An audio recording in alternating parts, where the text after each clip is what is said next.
pandemias pelo mundo afora aí, a gente ficou alheio, né? Como a ebola, a gripe suína, como a gripe aviária e tantas outras, a gente sempre ficou alheio. Tá todo mundo me ouvindo? Entrando gente aqui. Sim, sim, sim, sim. Então, eu sei que nesse primeiro semestre a gente está com muitas expectativas, né? Com muita ansiedade pelo estudo, mas logo, logo vai estar tudo resolvido e voltaremos a nos abraçarmos como já habitualmente fizemos. Bom, então, é a primeira vez que eu tenho usado essa ferramenta do Google Meet de forma profissional, no meu trabalho como coordenador intermediário. Eu também tenho utilizado para fazer reuniões, estou em teletrabalho, né? Como vocês sabem, toda a Secretaria de Educação, os profissionais que são coordenadores intermediários centrais, estão como teletrabalho, então eu acabei que eu já usei 2 vezes o Google Meet. E confesso para vocês que é uma ferramenta muito interessante, né? Acho que cabe bem no assunto didático, já que didática está relacionado às diversas formas de se passar o conhecimento, de se ensinar. Eu acho que até um momento válido, até para mim mesmo, que já há 15 anos que sou professor, um pouco mais, me aprimorar em relação às tecnologias. As tecnologias são muito importantes, são diversas, são ferramentas didáticas imprescindíveis para a gente poder alcançar mais pessoas e também melhorar a nossa oferta quando nós estamos ministrando aula. Então, eu acho que é uma ferramenta que vocês podem poder utilizar muitas vezes para, às vezes você quer fomentar um curso numa área, né? Às vezes você quer ensinar um determinado grupo de pessoas, por exemplo, eu pretendo utilizar para fazer uma espécie de tutoria ou mentoria para o concurso da Secretaria de Educação. Então, é uma ferramenta didática, acaba que se torna útil. Além dela, a gente está usando o Google Sala de Aulas, espero que você já tenha entrado. No Google Sala de Aula já tem algumas atividades, né? Vou até entrar aqui no meu só para me ver. Tem alguns vídeos que eu queria que vocês assistissem depois dessa introdução que eu vou dar. Professor, Tem, sim, então a galera ficou com dúvida porque o senhor postou material, só que o senhor não deu orientação do que fazer. não, mas a orientação vai ser justamente agora. Por isso que eu falei para esperar um pouquinho, porque eu vou dar orientada justamente agora para a gente.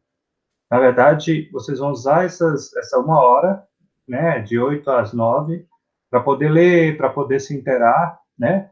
Eu não passei o questionário ainda, eu quero só que vocês assistam o vídeo. Tem uma leitura de leite, que é o cabelo de Lelê, tem os slides que eu vou utilizar, os slides sobre tendências pedagógicas, um texto de leite também, que é muito bacana, eu queria que vocês colocassem no portfólio. Tudo que eu preciso, as coisas mais importantes que eu aprendi foram no jardim de infância, está escrito tudo que eu precisava realmente aprender. Deixa eu ver como eu li. Gostei muito do material, viu, professor? Eu vou colocar bastante, não sei se vocês abriram aquele link, aquele das materiais. Eu cheguei a ver aqui, eu só não vi o último, mas eu vi o da história do cachinho, a história do professor contando do jardim da fita métrica e o Salviani. Tá, então eu vou disponibilizar bastante materiais para vocês. Não precisem ficar preocupados em relação a nada. Lembrando que nós temos 2 disciplinas comigo, que é a didática e a oficina de materiais pedagógicos. Então, a gente vai confeccionar um portfólio e já tem a primeira atividade para vocês, que eu queria que vocês anotassem. Tá? Peguem um caderno, um lápis. Lembrando que eu estou gravando a aula, depois eu vou compartilhar. Se tiver alguma coisa que passou batido, você vai no vídeo e assiste, tá? Então, o que nós vamos fazer? Nós já fizemos o bingo dos nomes naquela aula presencial, né, do mês passado. Queria que vocês guardassem no portfólio. E, além do bingo dos nomes, o que a gente vai fazer agora é uma atividade para produção de texto, que eu já tinha falado para vocês, que é a cápsula do tempo. Como vai funcionar a cápsula do tempo? Você vai fazer uma carta para você mesmo, ou você mesmo, né, no caso do Itamar, onde você vai escrever pensando em você daqui 4 anos, quando estiver na formatura, uma carta de você para você mesmo. Essa é a ideia. Falando sobre suas expectativas, o que você espera ter alcançado nesses 4 anos. Então, é uma carta livre, e eu quero que vocês coloquem ela dentro de uma garrafinha, pode ser uma garrafinha long neck, de qualquer coisa, ou de refrigerante, pode ser de long neck, que é mais padrão e mais fácil de achar.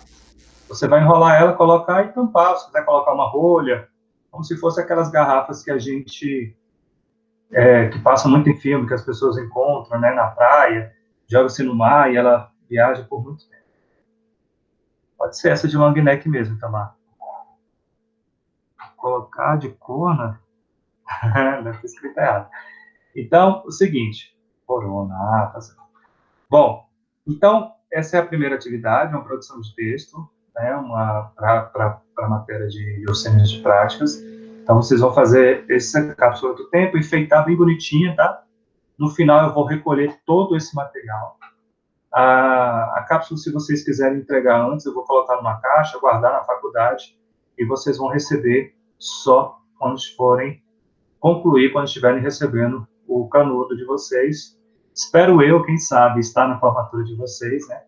Já participei de alguns, até mesmo como paraninfo, e vai ser um prazer, né? Se Deus permitir, até lá a gente estiver junto. Então, essa é a primeira atividade. Então, o que nós vamos fazer hoje? Eu vou dar uma introdução, né, sobre o conteúdo. Vocês vão assistir os vídeos, são vídeos bem curtinhos. Dá uma olhada na leitura de Leite, se vocês quiserem ler. Também olharem a questão do quadro resumo das tendências pedagógicas, que é um material muito legal, é importantíssimo vocês terem para futuramente. Pode ser também com garrafa PET, Rosana. Pode ser também, tá? Vocês podem ficar livre, eu acho a long neck mais bonita, né? Assim, mais ser de vidro, mas se vocês não tiverem, pode ser uma garrafa PET. A cápsula é livre para vocês, ok? Bom, então vamos lá. Nós vamos fazer essa introdução e depois vou dar vocês vão dar uma olhada no material e durante a semana eu vou passar um questionário para a gente responder até semana que vem. Algo bem simples mesmo. Na verdade, são 3 perguntas somente e é só para vocês poderem se inteirar sobre o assunto, um dos assuntos mais importantes que cai principalmente nas provas de professor, né? É um assunto bem recorrente, sempre cai. Os conteúdos de prova de professor, eles sempre se repetem. Então, as mesmas provas aí que teve nos outros anos, sempre caem os mesmos conteúdos. Por mais que modifique-se o nome, o conteúdo é o mesmo, ok? Então, vamos lá. Então, na aula de hoje, nós vamos falar um pouquinho sobre concepções pedagógicas. E por que a gente estuda concepção pedagógica e didática? Nós, da FACDF, e também os demais professores, formadores de professores, né? Deixa eu só adicionar uma pessoa. Então, nós todos, professores, formadores de professores, queremos formar professores críticos. O que é um professor crítico? É um professor que ele vai muito além de um tarefeiro. O que é um professor tarefeiro? O professor tarefeiro é aquele que pega o conteúdo e aplica. Ele não reflete sobre a importância daquilo para o meio social, ele não se preocupa com as questões extra-escola. Como assim, professor? O fazer pedagógico, ele tem diversas finalidades. Você precisa entender perfeitamente qual é a sua finalidade como professor, o que a sua aula vai proporcionar aos seus alunos. Então, baseado nisso, o professor Libânio, eles mostrou quais são as concepções que os professores têm, né? No caso, 7 concepções ou 7 tendências pedagógicas que são super importantes, baseadas naquilo que você tem, que você recebeu de informação, ou seja, as suas leituras, a sua formação teórica vai determinar que tipo de professor você será, em que tendência pedagógica você se encaixa, se você vai ser um professor progressista ou um professor liberal, se você vai achar que a sua função é só passar o conteúdo, ou você vai achar que a sua função como professor pode modificar a sociedade, pode mudar a vida dos seus alunos. Então, é muito importante a gente ter ciência que o nosso fazer pedagógico, ele carece de reflexão, ele carece de essa análise conceitual que nós temos que ter dia após dia, ok? Será que tem pessoas querendo entrar? Deixa eu ver. Não. No caso, então, nós temos a Aline, a Bruna, a Ingrid e a Rosane. Cadê o Itamar? Saiu? No caso, só temos 6 pessoas, 5 pessoas.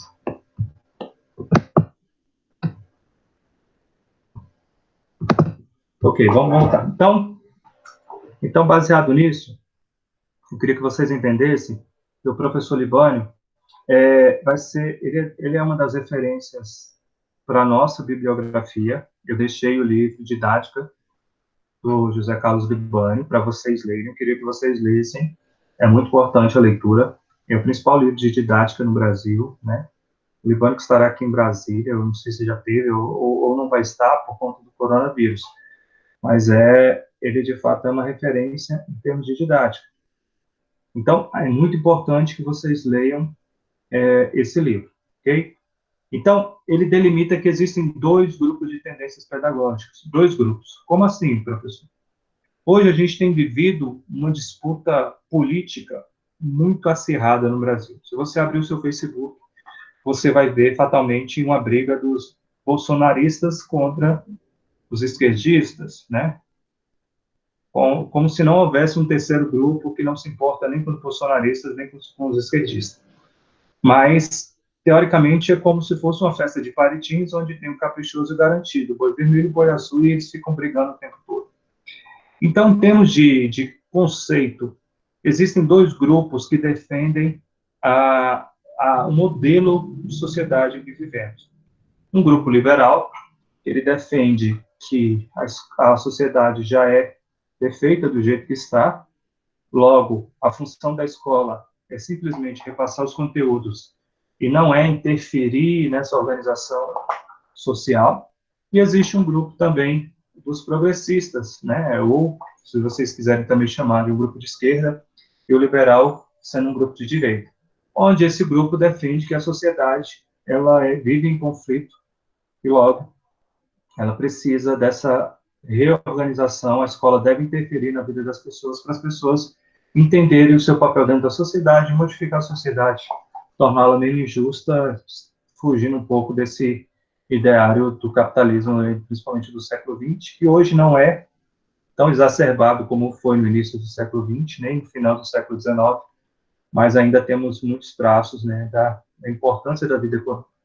Então, lembrando, nós temos os grupos, o grupo dos progressistas e os grupos dos liberais.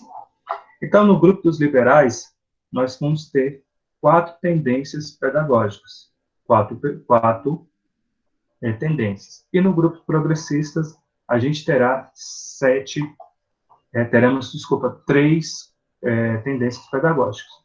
Então, nós temos a tendência tradicional, nós temos a tendência renovadora, diretiva e não diretiva, e a tendência tecnicista. Essas 4 são tendências liberais, ou seja, nenhum desses 4 grupos, estão preocupados em transformar a sociedade, na reflexão social. E sim, muito mais preocupados em como repassar o conhecimento de uma maneira mais eficaz. E já no grupo das tendências liberais, nós temos 3, a libertadora, a libertária e a crítica social dos conteúdos. Ah, professor, isso é muito complexo, isso é muito difícil. Claro, vocês estão lendo isso do curso de vocês e vão se aprofundar cada vez mais, vão entender mais, vão conhecer mais autores, né? Como se todos os autores de educação estivessem nesses grupos, nesses 7 grupos.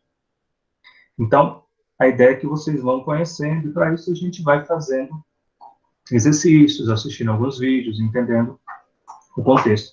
Porque a tendência está muito relacionada àquilo que se segue, né? Modismo, algo que as pessoas seguem. E a palavra moda é aquilo que se repete. Deixa eu tirar esse microfone, acho que esse fone fica até melhor para mim falar.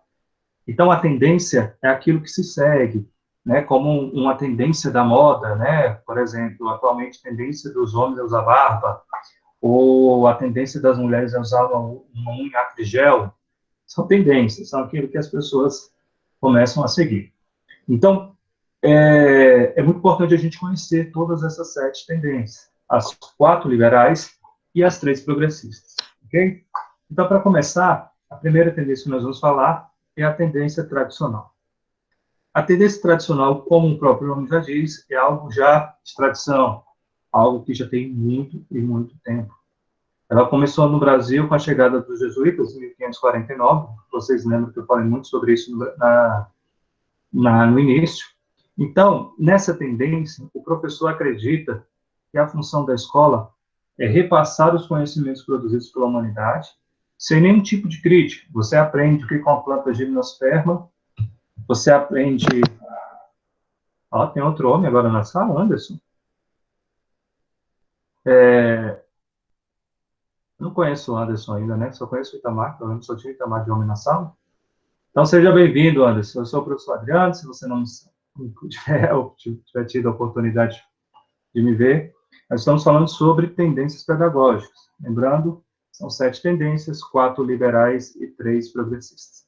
Então, na tendência liberal, ou na tendência tradicional, ela é uma tendência baseada naquele modelo dos colégios padre, o ensino à base da coerção, a relação professor-aluno, o professor está em cima, o aluno é uma tábua rasa que precisa ser preenchida, o aluno não tem conhecimento, o aluno não tem por que questionar o professor, a função do professor é só repassar o conhecimento, se o aluno não aprender, ele reprova, não cabe ao professor corrigir todas essas dificuldades sociais que os alunos têm, por fome, por ônibus. Então, o aluno que tem que correr atrás do conhecimento, senão ele vai reprovar. Então, essa é a tendência mais utilizada nas escolas até hoje, porque é muito mais fácil. Por exemplo, é muito mais fácil eu pedir para vocês desligarem todos os microfones, eu transmitir o conhecimento para vocês e aplicar uma prova. É muito fácil. É muito mais fácil, talvez, do que em uma escola eu ter que me preocupar com toda a bagunça da sala, me preocupar com o aluno que é dislexo, com o aluno que é disfônico, com o aluno que é TDAH, com o aluno que é TGD, o aluno que tem alguma dificuldade de aprendizagem ou diversos, o aluno que o pai acabou de separar da mãe. Então, essas dificuldades, o professor na escola tradicional não está nem um pouco preocupado. O aluno tem que se adequar e estudar. É uma escola muito voltada à meritocracia, né? Provavelmente vocês tiveram professores que separavam a sala do mais forte, do fraco, do médio, falava o primeiro aluno da sala, contra o segundo, até chegar ao último, e provavelmente os últimos eram os alunos que tinham essas dificuldades que eu mencionei. Então, é uma escola conteudista, ela não está preocupada se aquele conteúdo serve ou não serve para a vida social do aluno, por isso que você aprendeu logaritmo, álgebra, trigonometria, oração coordenada, ação diética adversativa. Independentemente se isso você vai usar ou não no seu contexto social, a escola tradicional ela não se importa, ela só quer que você tenha o máximo de conhecimento. Por isso que é um conhecimento enciclopédico. Você vai sendo preenchido e teoricamente, você não utiliza esse conteúdo nem sempre na vida, tá? Então, esse é o tipo de escola tradicional. A relação professor e aluno é vertical, o professor em cima, o aluno embaixo. Os conteúdos são transmitidos de forma expositiva, é o famoso USP-GIS, e depois se aplica uma prova, um exame no final, sempre no final. O tipo de gestão, é uma escola onde tem muita hierarquia, diretor, coordenador, e para isso os alunos têm que fazer toda aquela organização autoritária, né? E a escola é um modelo que muitos professores ainda defendem, porque ela é um modelo de resultado em relação à prova, né? Como grande parte da nossa ascensão social ela é delimitada por prova, você passando vestibular, passando concurso, ou às vezes até mesmo uma prova de uma empresa, como SESC, SES e outras empresas que utilizam prova, função dessa escola produzir vencedores, mesmo que para isso vários alunos reprovem e acabem abandonando Nós sabemos que um dos grandes problemas da educação no Brasil é o êxito escolar, tá? Então, essa é a primeira tendência, a tendência liberal tradicional. Nós vamos falar sobre a segunda agora, a tendência liberal renovadora, e ela se divide em duas, a diretiva e a não diretiva. Vou falar primeiro sobre a diretiva. Então, o que é uma tendência renovadora? Muitos autores que surgiram no final do século XIX, principalmente no começo do século XX, eles começaram a questionar esse modelo de escola, modelo que era excludente, modelo que provocava muita evasão, modelo que provocava um ensino onde os alunos decoravam muito e acabavam esquecendo.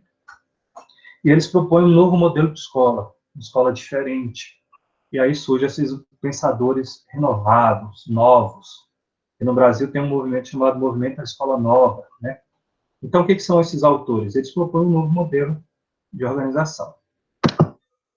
E esse modelo... Agora chegando gente. Então, esse modelo de organização, ele, dessa escola nova, renovadora, ela fez com que... Vou estar falando aqui no chat. Então, esses autores, eles começaram a propor modelos diferentes. Vocês lembram daqueles vídeos que vocês assistiram na aula passada sobre a escola construtivista, a escola de Maria Montessori? Ou seja, esses autores, eles começaram a se preocupar da importância do ambiente para as crianças, criar uma metodologia diferente, onde a criança fosse instigada a conhecer, que fosse valorizado o erro. Um modelo bem diferente, né? Principalmente os autores do construtivismo, que vai ser um dos temas dos nossos seminários, onde um grupo aí de vocês irá falar sobre o construtivismo, né? Então, nós vamos ter seminários, que vai ser uma das partes das notas. Eu sei que vocês têm muito medo de seminário, mas o curso de pedagogia é isso. Nós vamos preparar vocês para estarem à frente falando para 10, 20, 30, 100, 500 mil pessoas. Então, vocês têm que ter essa prática. Eu confesso para vocês, quando eu entrei na escola normal, eu era muito tímido, tinha muita dificuldade de falar em público, mas tudo que a prática não vai nos aperfeiçoando, nós vamos melhorando com o tempo, né? Então, é muito importante a gente estar sempre falando. Então, esses autores da escola renovada, que também o construtivismo está dentro dessas escolas renovadas diretivas, eles se preocupam muito com o ambiente. Então, quando vocês assistem algum vídeo sobre a escola construtivista, vocês vão ver que eles se preocupam muito com os materiais concretos, né, com metodologias diferenciadas, com ambientes diferenciados, né? Ou seja, fazer com que os alunos consigam procurar e buscar informações. Então, nós temos dois tipos. A escola diretiva, onde o professor é um mediador que facilita o aluno a chegar ao conhecimento. Na escola não diretiva, eu queria que vocês procurassem, podem anotar aí como uma pesquisa suplementar, a escola de Summerhill, na Inglaterra. Summer, acho que é verão, né? Verão e Rio, montanha. Então, eu confesso que eu não sou perito em inglês, não. Então, a escola de Summerhill, principalmente o autor Carl Rogers, é um dos principais nomes da escola não diretiva. Nessa escola, ela entende que o aluno é que deve dizer qual o conteúdo que ele quer aprender. Parecido com o que é a escola da Ponte, que eu já falei, é um modelo de escola bem diferente, bem atípico do que a gente está acostumado. Imagina, você chegar numa escola e você falar, não, hoje eu quero aprender sobre sistema solar. Aí o outro, não, eu quero aprender sobre o ciclo da água. É bem complexo, mas eu queria que vocês pesquisassem e conhecessem um pouquinho sobre as escolas renovadas não diretivas. Ok? O quarto modelo de escola é o modelo liberal tecnicista, ou seja, é um modelo que foi feito para preparar, de fato, pessoas para o mercado de trabalho. Nesse modelo tecnicista, as escolas elas estão muito mais preocupadas em formar uma grande quantidade de pessoas, e para isso, o professor é um mero tarefeiro, ou seja, ele recebe um manual, um guia, de tudo aquilo que ele deve aplicar, e sua função é só repassar aquele conhecimento. Então, vocês já tiveram professores assim também, que só repassava o conhecimento que estava no manual. Tem muitos cursos de inglês que fazem isso. no dia tal, todos os professores estão dando a mesma aula, do mesmo jeito, com a mesma metodologia, objetivando esse ensino técnico. Ok? Então, essas são as 4 tendências liberais. O que é uma tendência liberal? Vocês vão lembrar da coxinha, lembra do grupo da direita. O grupo da direita, a ideia de liberalismo, depois pesquisem, liberalismo está relacionado ao Estado não interferindo na vida das pessoas. Sei que muitas pessoas defendem isso, também acho importante, mas em relação à pedagogia, a tendência liberal, ela entende que a escola não deve modificar essa estrutura, ou seja, não deve gerar alunos críticos para transformar a sociedade. Ok? E o segundo grupo, que eu vou falar agora, são as tendências progressistas. Vocês vão lembrar muito do Karl Marx. Karl Marx fez um estudo social, materialismo histórico dialético, pois pesquisem, isso é muito importante para a pedagogia, conhecer o que é. Eu sei que muitas pessoas falam de Karl Marx, marxismo, e faz uma associação muito direta com a Rússia, né, com a Revolução Russa de 1917, mas não foi porque o movimento teve características do socialismo e do comunismo, você precisa achar que aquilo é puro socialismo e comunismo. Pesquisem, estudem sobre, eu já li muita coisa sobre Capital e outros, e não é bem aquilo que muitas pessoas leigas falam, principalmente no Instagram e Facebook, etc., que nunca leram um livro sequer e emitem opiniões desfundadas, né? E a gente vê cada coisa absurda. Hoje mesmo, uma pessoa falou que o coronavírus nos países da Europa estava sendo tudo mentira, invenção, né? Eu mesmo tenho um primo que mora na Itália e ele já praticamente, tudo que ele conquistou na vida dos 15, 16 anos que ele está na Itália, ele já perdeu tudo. Aliás, ele tem mais de 20 anos que está na Itália, porque ele tinha um comércio, já está quase 2 meses fechado, então ele já praticamente perdeu tudo que ele conquistou. E as pessoas não têm a dimensão do que a falta de conhecimento pode provocar, né? Eu sei que é muito complexa essa questão da parte econômica. Minha esposa está passando por isso, porque ela tem uma empresa que trabalha com alimentação, então ela tem passado por crise também. Mas, infelizmente, é um momento que todo mundo tem que passar e a gente está sofrendo todo mundo junto. Bom, então, a tendência progressista, ela está condicionada à ideia de que a escola tem que modificar a sociedade. A função da escola é gerar cidadãos autônomos, críticos, cidadãos no sentido amplo, aquelas pessoas que participam da vida ativa política, né? Por isso, quando a gente fala, projeto político-pedagógico da escola, e depois as pessoas falam, mas não pode misturar política. As pessoas confundem política com partidarismo. Não é porque você é partidário de A ou B que automaticamente você está fazendo política. Não. A política está relacionada a diversas questões sociais que influenciam a vida das pessoas, né? Por exemplo, se o aluno tem fome, dificilmente ele vai aprender.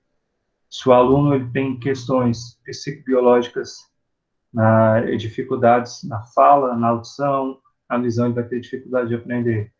Então, todas as políticas públicas que estão destinadas a essas pessoas, como a Declaração de Salamanca de 1994, a Lei de Acessibilidade do ano 2000, então todas as políticas públicas elas vão acabar afetando a qualidade de oferta. Então as pessoas pensam que a política está longe da escola. Não, todo ser humano ele tem esse contexto social acaba implicando na qualidade do que você vai ofertar para o seu aluno. Então, nós temos 3 tendências pedagógicas progressistas. Nós temos 3. Primeira, tendência libertária. Essa tendência é uma tendência que cai pouco em concurso, mas ela é importante. Tem o principal nome, que é o Celestin Freinet, né? Pesquisem também, Celestin Freinet, escreve Celestin, né? Freinet. Eles pensam num sistema anárquico, né? E muitas pessoas pensam que a anarquia é bagunça. Não, na verdade, a anarquia é um governo sem uma pessoa direcionando, ou seja, a comunidade, aquele grupo é que direciona a a escola. Então, daí deriva, por exemplo, o conceito escolar. Provavelmente já ouviram falar sobre o conceito escolar, que é aquele grupo de professores que aprovam ou não o aluno no final do bimestre ou do ano letivo. Existe o conselho de classe. O conselho escolar, que é o grupo formado por professores, diretores, servidores, pais, alunos maiores de 13 anos, onde eles vão determinar o direcionamento da escola, seja pedagógico, seja administrativo, financeiro.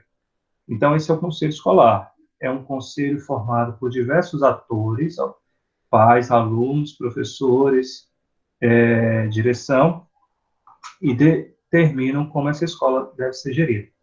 Então, as escolas, elas têm muita autonomia didático-pedagógica. Provavelmente, cada escola que vocês forem estagiar, forem trabalhar, vocês vão ver que uma escola trabalha diferente da outra. Porque segue essa ideia de que o grupo que tem a gestão daquela escola e, por isso, eles tomam decisões, às vezes, diferentes de outras escolas. Tá? Além dessa, nós temos a tendência libertadora, que tem o principal nome, que é o Paulo Freire. Paulo Freire é o principal autor brasileiro em relação à educação. Disponibilizei no Drive para vocês vários livros, vocês provavelmente já viram, né? Esses livros. Então, eu queria que, durante o curso, quem tiver curiosidade, se deleitem com uma ótima leitura, principalmente a Pedagogia do Oprimido, a Pedagogia da Autonomia. São livros bem interessantes, tá? Então, pesquisem, procurem conhecer ainda mais. Porque o Paulo Freire ele é um autor muito voltado à crítica a esse modelo tradicional, onde o professor promove uma educação bancária, uma educação que só deposita na cabeça do aluno, o aluno aprende, mas o aluno não entende para que serve aquilo. E foi o que a gente acabou tendo durante a nossa escolarização. Aprendemos muitas coisas que até hoje a gente não sabe para quê. Então, nós devemos superar esse modelo de educação bancária. Para isso, ele propõe que sejam baseadas através de temas geradores. O que são os temas geradores? Através das necessidades reais do indivíduo, a gente vai propor as aulas. Eu dou aula para eles, então, na minha turma, por exemplo, os alunos são chacareiros. Então, a gente pega situações do dia a dia. O aluno X foi na SEASA, ele precisa aplicar os conhecimentos matemáticos, os conhecimentos de língua portuguesa e das demais áreas do conhecimento. Então, são temas geradores a partir dessa necessidade dos alunos. E, por fim, para a gente finalizar esse quadro de tendências pedagógicas, nós temos a última, que é a crítica social dos conteúdos. E a tendência que é a base da Secretaria de Estado de Educação do DF, né? Utilizamos ela nos nossos documentos. Agora eu estou corrigindo algumas propostas pedagógicas de algumas escolas, né? E toda formulação teórica, ela deriva dessa tendência crítico social dos conteúdos, ou histórico crítico, da psicologia da histórico crítica, né? Então, é muito importante a gente entender nessa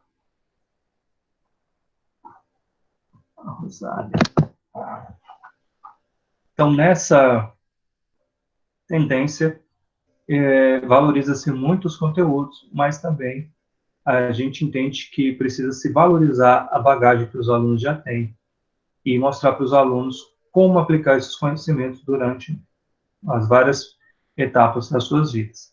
Então, para você ficar mais antenado sobre tendências pedagógicas, eu deixei um videozinho aí no início, lá no nosso Classroom, sobre tendências pedagógicas. E no canal desse professor, é alguma coisa Guedes, deixa eu ver. Ivan Guedes, ele vai ter vídeos sobre todas as tendências. Então, procurem dar uma olhadinha para vocês se interarem mais. Existem vários vídeos, tem um outro bom também do professor Vinícius, que ele faz um apanhado geral sobre tendências pedagógicas. Deixei o quadro resumo, que eu queria que vocês lessem durante essa uma hora que a gente vai ter agora. Eu vou estar online, é só me chamar se tiver alguma dúvida. Então, vocês vão ler, assistir o vídeo do Rubem Alves, que tem aí no comecinho. Vocês vão ler o quadro das tendências pedagógicas, vocês vão ler o livro de leitura de leite, tem 2 leituras de leites, e no fim, dar uma olhadinha nos slides que eu deixei sobre as tendências pedagógicas de uma forma resumida. Tudo que eu falei está nos slides que eu deixei disponibilizado para vocês. Depois disso, quando for 8h40, mais ou menos, eu vou voltar e vou ditar 3 perguntinhas para vocês poderem responder, né, durante a semana, para valer como mais uma avaliação, a menção que vocês vão ter no final do semestre. Ok? Agora podem abrir os microfones e vamos lá para as perguntas. Tempo.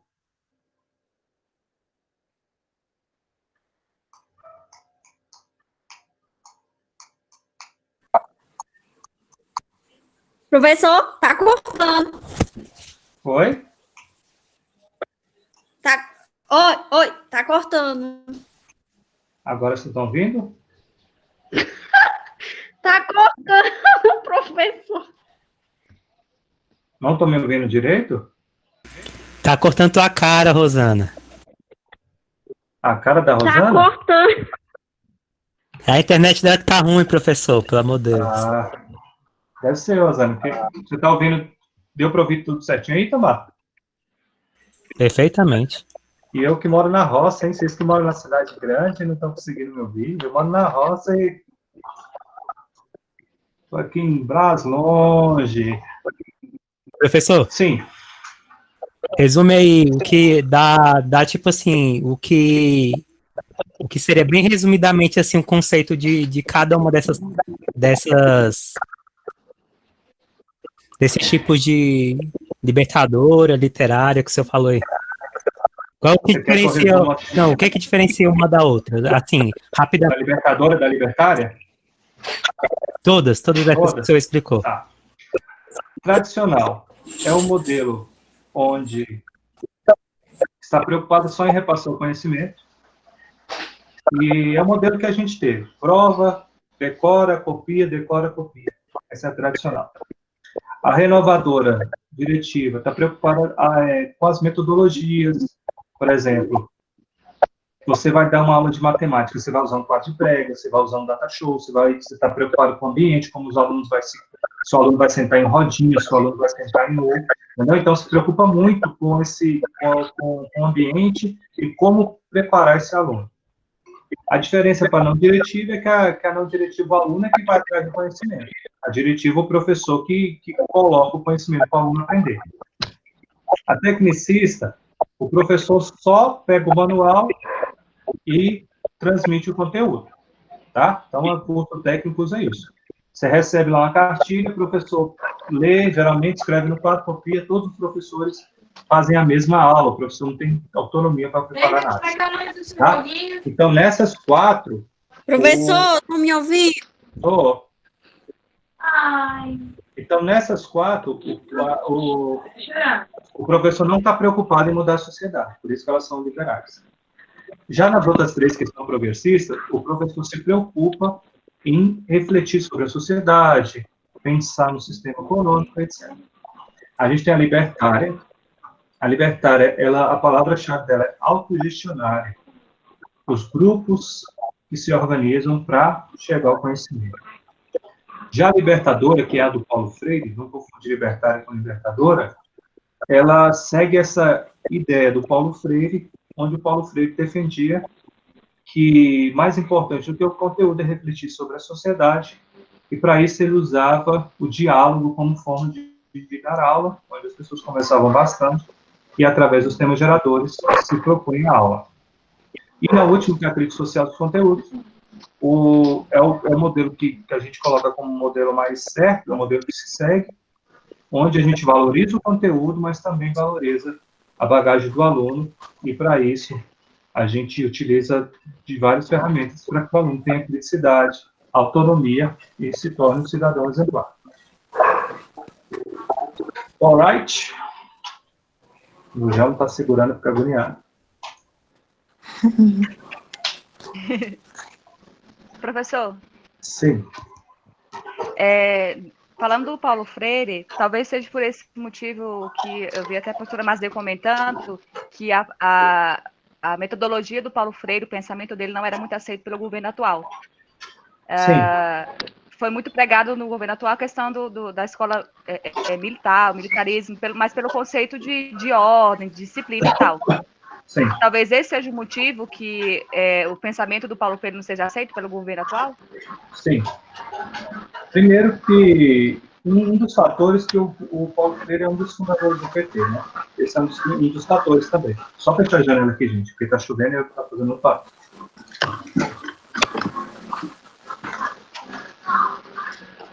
Tá vendo, gente? Eu assisto o jornal, Juliano também é cultura. Então, o primeiro ponto é esse, em relação ao Paulo Freire ter sido um dos fundadores do PT. Segundo, que o Paulo Freire é totalmente contra esse modelo. Vocês vão ver quase todos os pensadores de educação são contra esse modelo tradicional. Por quê? Teoricamente é muito bonito, quando você pega uma escola militar, é bacana. Por exemplo, eu já fui para diversos prêmios de Olimpíada de Português, Olimpíada de Matemática, e sempre tem muitos alunos da escola militar. Só que a gente não pode esquecer o seguinte, que os alunos da escola militar, seja qualquer uma das três, eles são alunos super selecionados e participaram de uma seleção com muita gente, são pessoas com poder aquisitivo muito alto e tiveram todo um preparo. Então, são os nerds dos nerds que chegaram naquela escola. E qual é o grande problema da escola militar? Primeiro, é achar que a disciplina vai resolver todos os problemas de aprendizagem. A indisciplina é um dos problemas da educação no Brasil. Nós temos diversos casos de alunos que não respeitam os professores, que jogam a cadeira nos professores, e etc. Esse é um problema? É. Então, quando você resolve a disciplina, você resolve um problema. Mas e os alunos que têm dificuldade de aprendizagem? E os alunos que são TDAHs? E os alunos que vieram transferidos de outras localidades e precisam se adequar ao sistema, por exemplo, do Distrito Federal, a gente recebe muitos alunos de fora. E os alunos que são autistas? E os alunos que têm baixa visão?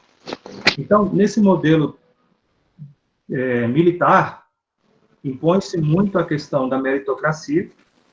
Existem os alunos, né, os melhores alunos, os péssimos alunos. Porém, a ideia nossa de escola pública é uma escola para todos.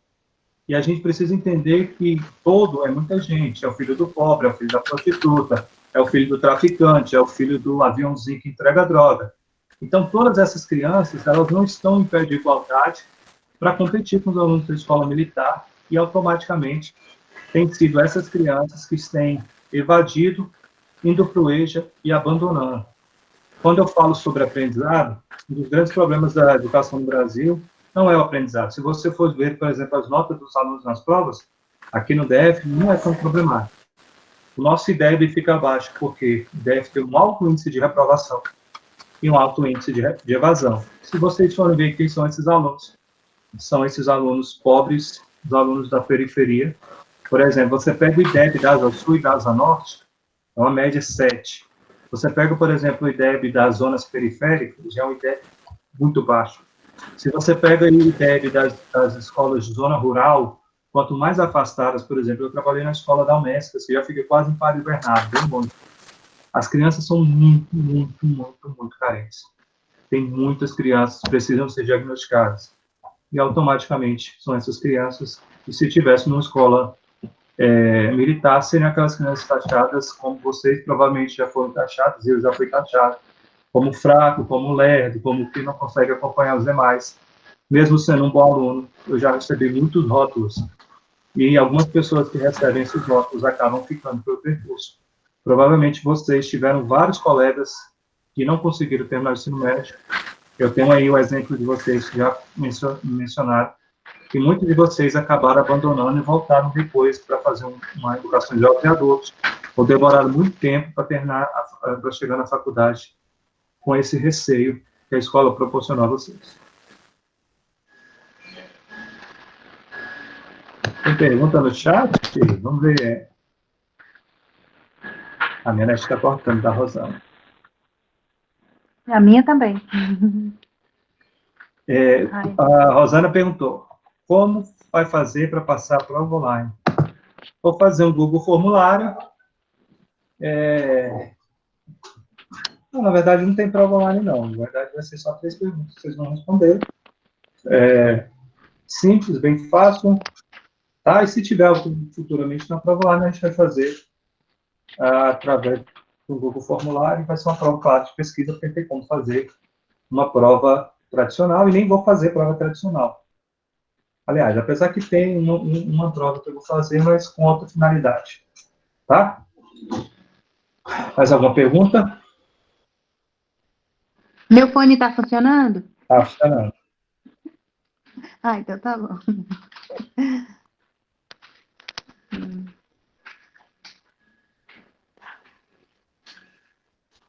Tem mais nenhuma pergunta, não? Sobre nada? Sobre alguma coisa do curso? A gente vai fazer professor, alguns trabalhos. eu perdi quase a aula toda. Pode falar, Ju. A gente vai, porque a matéria do senhor também a gente ia montar lá a brinquedoteca, os trabalhos manuais. A gente vai estar fazendo trabalhos manuais também, que possa aguardar e depois o senhor vai avaliar, ou você mais trabalhos escritos? Sim, eu acabei de passar, você conseguiu acompanhar. Desculpa, eu cheguei depois, por quê? Não, eu passei peguei, já tinha começado. O primeiro é o bingo dos nomes, vocês fizeram na aula passada. A gente vai fazer agora a cápsula do tempo, que é uma carta que você vai fazer para você mesma. Você vai colocar numa garrafinha, pode ser na garrafinha long neck ou na garrafinha PET. Acho que a long neck é mais bonitinho, se tiver uma rolha também fica bem legal. E a gente vai guardar. Então, essa é uma forma de produzir textos, de incentivar o aluno a produzir um texto. E é legal também, porque provavelmente vocês vão chorar quando vocês receberem uma carta de vocês mesmos, daqui na formatura, quando estiver pegando o diploma, todo mundo chorando. Então, eu vou guardar e vocês vão receber no final do curso. Tá? Então, essa é a primeira atividade prática. E eu vou passar para vocês outras. Nós vamos fazer 4 pregas, nós vamos fazer um texto latado, nós vamos fazer flanelogravuras, nós vamos fazer uma sapateira, nós vamos fazer um dominó de metades, algumas atividades legais que eu vou mostrar. Aí a gente vai anexar no portfólio que o senhor falou, né? Algumas são de portfólio. Aquele portfólio que você mandou. Algumas são de portfólios, que são mais essas de texto, igual o bingo do nome, para você lembrar. A gente vai fazer os deboches, origamis, irigamis. Então, algumas coisas vão ser de portfólio e outras coisas, igual essa latinha mesmo, que a gente vai fazer uma latinha com um texto enlatado. Agora a gente vai colocar numa caixinha de... Vai fazer uma caixinha de papel mesmo, para a gente guardar na faculdade, que o André pediu. Ok, entendi. Eu vou passando para vocês, agora vocês têm o Google Sala de Aulas, e aí a gente vai passando, vai colocando, tá? Qualquer dúvida vocês mandam no grupo, a gente vai respondendo.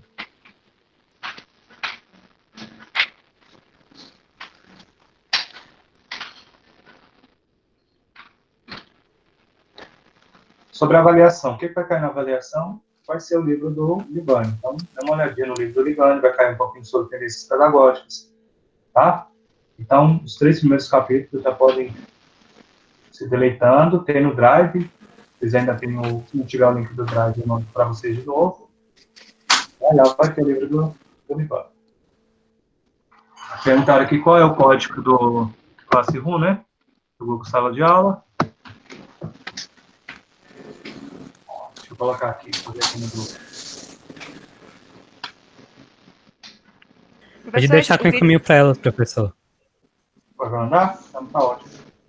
Professor, a aula Encaminhei lá no grupo. A aula de hoje só vai colocar também para a gente o áudio? Para quem não pôde... Tá gravando, tá gravando. Eu creio que... beleza. Professor, coloquei gravar. Espero que seja tudo ok. Está escrito aqui gravando em cima. só tem essa atividade ou tem mais outra? Qual? As que estão no Classroom? É. Então, o que nós vamos fazer? Ó? Só voltar aqui.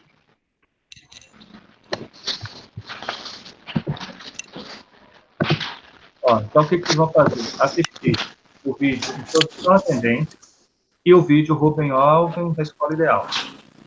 Ler os 2 textos e os 2 slides, só, tá bom?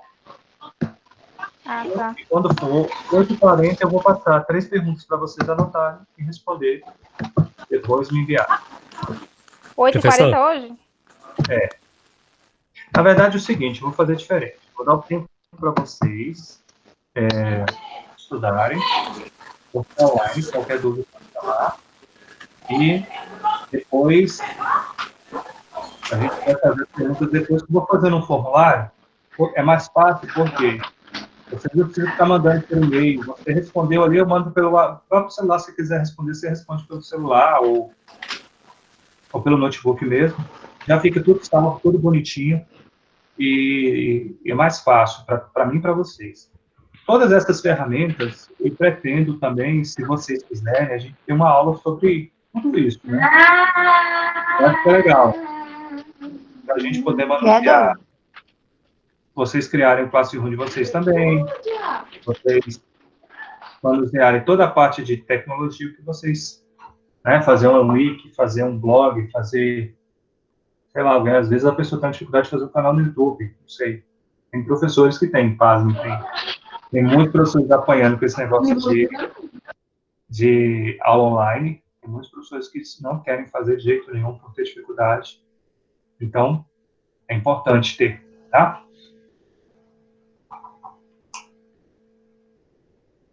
Próxima ouvinte, com quem eu falo? A Itamar mandou, ó. FKM.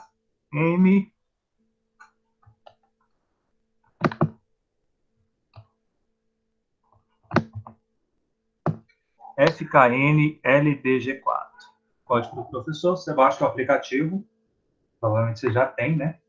E coloca aí esse código e já vai ser direcionado para lá. Lá vai ter material. Eu pretendo também deixar todo o material, aquele material do Drive, lá. Aí fica mais fácil, né? Se vocês quiserem acessar as leituras de leite, vocês podem acessar à vontade. Professor, eu tenho uma pergunta. Sim. Até, a gente não sabe se vai estender mais e não ter aula, no caso até junho, que seria o término do primeiro semestre, né? O que a gente está fazendo das aulas online, dos trabalhos, vão considerar nossas notas que possa se finalizar o primeiro semestre, no caso nosso? Eu creio que sim. Inclusive, estão me pagando para dar essas aulas, então eu acho que eles não vão repor essas aulas presenciais de forma, né?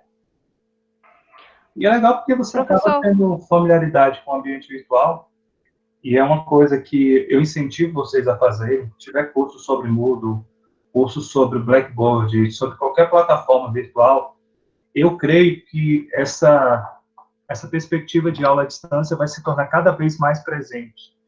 E não estranhe se daqui a um tempo, grande parte das aulas na escola vai ser tudo por TV ou por internet. Professor? Sim.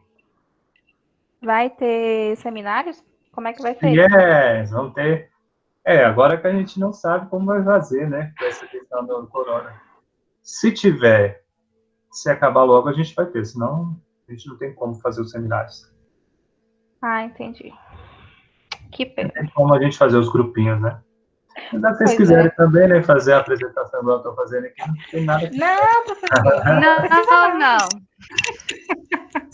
Opa, que eu topo. Tá tudo bem aqui. Oi, a gente vai ter que tá se me adequar. ouvindo? Estou te ouvindo. Fala assim, Adriano, tá me ouvindo? A Rosana é a atrapalhada da turma. Professor, tem que pegar primeiro de leve. Não, eu sei. Seminário agora não. Vocês são calouros, né? Vocês são os bebezinhos. Mas não tenho receio. Aquela ideia de dom, de a pessoa nasce com isso, tudo na vida é 3% de inspiração e 97% de transpiração.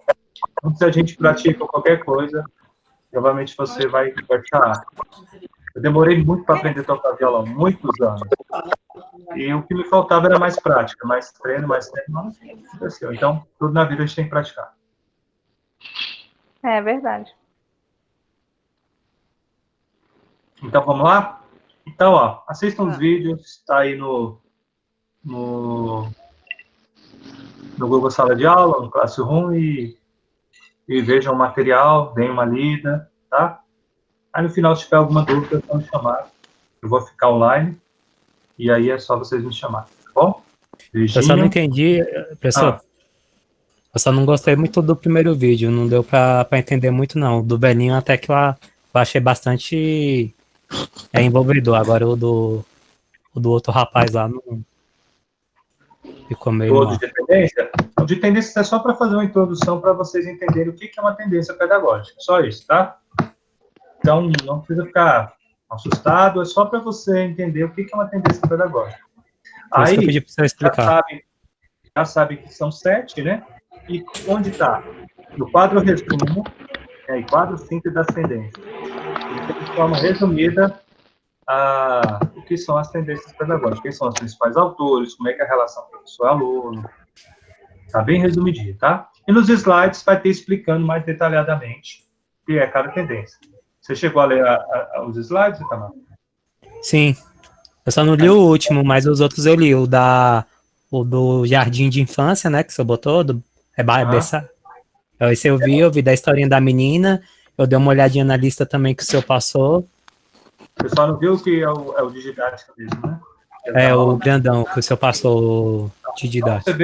Você viu da aula são 22 slides pequenos, mas ele está explicando detalhadamente o que são as 7 tendências, tá? Para te dar uma esclarecida maior. Ok? Então, tem para vocês, eu só vou pegar rapidinho.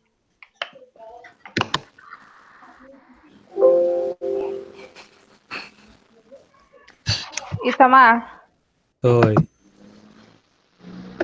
é só para ler aqui as atividades? Como é que é?